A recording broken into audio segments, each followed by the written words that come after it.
Hi everyone, Carolina here from Creations Handmade. Welcome to my channel. Today I'm going to show you how to magnetize your Precision Press stamping tool from We Are Memory Keepers. This tool is really good. It has a lot of pros, but it has one big con, and it's the fact that it's not magnetized. So your paper would shift or move, which in my opinion it defeats the purpose of the tool. I'm not sure why We Are Memory Keepers didn't magnetize the board, and I'll talk to you about it more later. This tool, as you see here, has a different hinge system than the other two stamping tools. And as you will see in the back, it has a lot of little round holes that are going to be very beneficial for us. This hinge system over here is really good because it will adjust to your stamp. If you're using a rubber stamp, which is thicker, the board will raise. If you're using an acrylic stamp or a clear stamp, it won't raise as much since the acrylic stamps are a lot thinner. So this is good because it avoids the fact that you have to put in or take out the foam pieces that the other stamping tools have. So it's a lot more convenient that way. And as you see here, look at these little magnets. Bingo! This is what is going to allow us to magnetize our board. This idea is not mine. It's actually from We Are Memory Keepers themselves. So that's why I don't understand why they didn't magnetize this board, since it's so simple to do. And they already do it on their Genius platform system. It's a cutting system, which is magnetized, and the platform is magnetized the same way as we're going to do it here. As you see, the magnet, it's an 8 millimeters by 1 millimeter thick. So this would be the perfect size for the little holes. As you see here, it fits perfect. This is the same thing they do on the Genius platform, so I'm not sure why they didn't do it here. It was just a big mistake.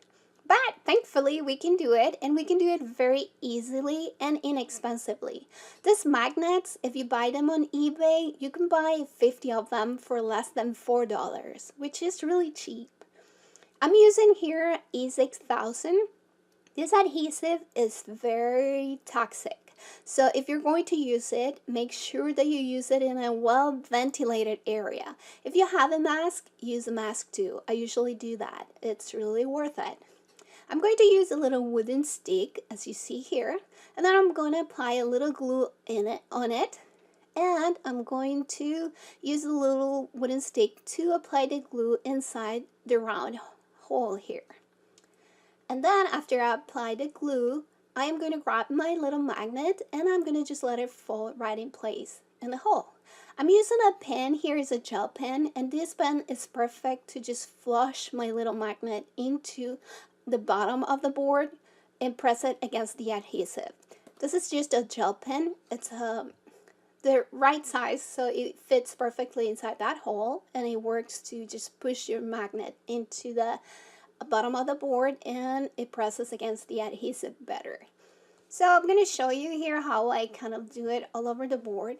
You do not have to use as many magnets as I'm using here, but since I already have them, I'll just use them. I'm just crazy like that. There are several good things about this board. One of them I talked to you about already, and is the hinge system. The other great thing about this tool is that it only has 2 rulers on 2 sides of the board. This is great because the other open areas allow you to use bigger sizes of paper or cardstock. A lot of people I've seen that they say that they don't really mind it much because they mostly are card makers, and they don't use like 12 by 12 size papers or bigger sizes of paper. To me, this is a disadvantage because I don't really use bigger sizes of paper as much, but I make cards that are 1-layer cards.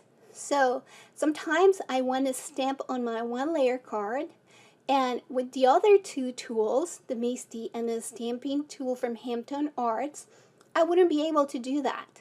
Because if I use a bigger piece of cardstock, then the stamping area once I press into the board, it will leave a mark, an indentation on my cardstock, and that will come from the edge of the rulers. So I would not be able to use a bigger piece. So I will be forced to use a mat that I would stamp on and then glue it to the base of my card. So it's not very convenient that way. If I want to make a one layer card, I could stamp directly on my card using this tool, which I couldn't do with the other two. To me, that is very, very big. And then there's other things I make. I make little boxes, little packaging, things that I can stamp on that are bigger sizes of paper than cards usually are. So it's a lot more convenient to have the ability to use any size of paper you want when you want it. I'm going to show you in a little bit how the Genius platform has the magnets on, so you can see where I got the brilliant idea from. And as you see me doing here, I'm spacing my magnets so I have them readily available, but I separate them because, as you know, magnets tend to stick together. So if you put them any closer, they would just stick together. So I separate them, I space them so I can have them available to just grab them and throw them in my board. It's a little finicky of a process because the magnets are alive. They would tend to stick with each other. So you're going to have to kind of like work with them a little bit. But for the most part, it's a really easy process. And as you see me here, I'm trying to stick this little magnet into that hole. That hole is not cut evenly, so the magnet doesn't really fit. So I'm going to have to move my magnet to the next hole. And now I'm done with my magnets. I'm going to show you here. This is the Genius platform from Wear Memory Keepers that I was talking to you about. It's to cut metal dies, and this is how they magnetize the platform. They do the same thing. It has the same holes, and they put little magnets every some other spaces to magnetize it, which is exactly what we just did. And now I'm going to borrow the magnets from my Hampton Arts stamping tool to show you how it works on my magnetic board, my Precision Press from Wear Memory Keepers, that it's now perfectly magnetized. Oops, now that one fell. Some of the magnets I put the negative side on, or the positive side, I didn't pay attention to it. So you would have to turn the magnet to the negative or positive position depending on how it behaves. You can actually pay attention when you put your magnets on and what position you're putting them. You can put a magnet to the other side and see how the magnet behaves, and then put them all in the same position, like all negatives or all positives.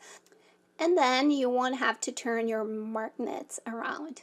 So now I'm going to show you how my magnetic board works. The reason why I chose this stamp, this is one stamp set from Hampton Arts, is because the stamps have a lot of solid areas. When you stamp a stamp that has a lot of solid areas, it usually does not stamp evenly with just one stamping. So you had to go over it several times. So we're going to use it the same way that we use the other tools like the Misty or the Hampton Arts. We place the stamp in the position where we want to stamp on our cardstock, and we pick it up with the lid of our stamping tool. And as you see here, because of our magnetic areas here and our magnets, our paper won't move or shift. And now I'm going to use the new Distress Oxide inks from Tim Holtz. These inks are amazing. You have to try them if you haven't. And they stamp really good too, even though they're distress inks. So I'm going to press over here evenly. And as you see there, my stamping is good, but it's not perfect. It still has some blotchiness there and some blank areas. So I'm going to go back with my ink pad. I'm going to ink my stamp once again, and then I'm going to press. And since we have the magnets, our paper didn't move. If you see when I lift the lid, the paper stays put. So we're stamping right on top of the same stamped area that we did before. Perfect! We did it! Thank you so much for watching my video. I hope you like it. I hope it helps you. And if you did, don't forget, click the like button, subscribe, and I'll see you back here soon for another video. Bye-bye.